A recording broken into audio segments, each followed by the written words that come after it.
Hello बच्चों, हमारा प्रश्न दिया हुआ है एल्युमिनियम उष्मीय प्रक्रिया में एल डैश की तरह कार्य करता है। ठीक है।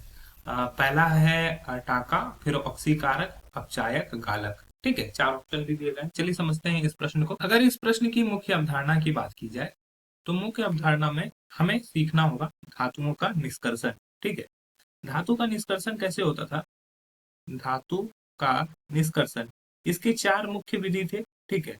तो पहले तो क्या होता था कि इसका जो ओर होता था उसको हम लोग पहले साफ करते थे।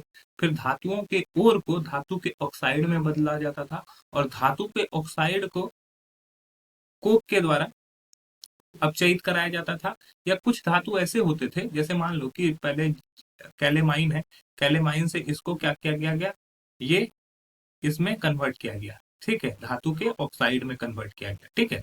अब ये धातु के ऑक्साइड जो है उसको क्या किया जाता था, अपचयित कराया जाता था। किससे कराया जाता था? कार्बन से। तो ये क्या हो गया, ये धातु देता था और ये धातु का हम लोग शोधन कर लेते थे। तो ये निष्कर्षण होता था इस प्रकार से। लेकिन कई ऐसे भी धातु होते थे जो कि कार्बन से अपचयित नहीं होते हैं। तो उसके लिए हम लोग किसका इस्तेमाल करते हैं? एल्युमिनियम का। जैसे Fe2O3 या Cr2O3, ये फेरस ऑक्साइड या क्रोमियम ऑक्साइड, ये धातु के ऑक्साइड हैं, ये कार्बन से अपचयित नहीं होते हैं। तो इसको अपचयन कराने के लिए हम लोग किसका इस्तेमाल करते हैं? एल्युमिनियम का। और एल्युमिनियम का जब इस्तेमाल करते हैं तो ये हो जाता है Al2O3+2Fe। ठीक है। तो यहाँ पे हम लोग इसको बैलेंस कर लेते हैं। उसी तरह अगर इसको कर लेंगे तो ये हो जाएगा Al2O3+2Cr। तो इस तरह से ये अपचयित हुआ।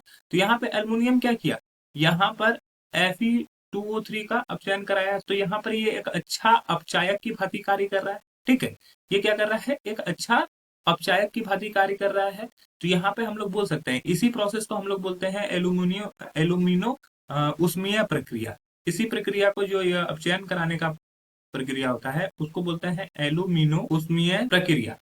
तो यहाँ पर जो ये कार्य कर रहा है, ये किसकी तरह कार्य कर रहा है? एक अच्छे अपचायक की तरह कार्य कर रहा है। तो हमारा जो सही उत्तर हो जाएगा वो हो जाएगा ऑप्शन सी। अन्य ऑप्शन गलत हो जाएंगे। आशा है कि यह प्रश्न आपको समझ में आया होगा। धन्यवाद।